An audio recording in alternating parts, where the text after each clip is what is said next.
Okie dokie now. Today we're going to be going over cabinet doorknobs, so come in close. For me, I make all this very simple. I find my hinge, okay, and I go straight across from where my hinge would be. So that's right here. And then I figure out, because it opens this way, and I want it right there across from the hinge. So now what? Well, I figure out on a finger system if it's a 2-finger wide or a 3-finger wide. In some cases, a 4-finger wide. And in the ultimate situation, the fist. Okay? All I did here was I did the 2-finger wide system, and I made a little mark here and a little mark here. But how did I get the height? Well, I measured from the ground up to the middle of the hinge, and that was 19 inches. So at 19 inches, I did a 2-finger wide and made a dot there and a dot there. Now, all we're gonna do now is take our drill, okay?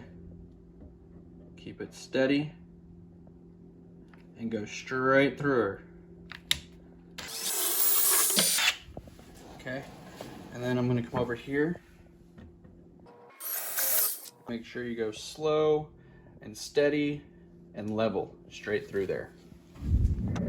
Now that the hole is drilled all the way through, I have my knob here, which was only 99 cents at Lowe's, and the bolt that goes with the knob that clearly just goes in the back of the knob, just like that. Righty-tighty, lefty-loosey. So let's open up that now that the hole is drilled.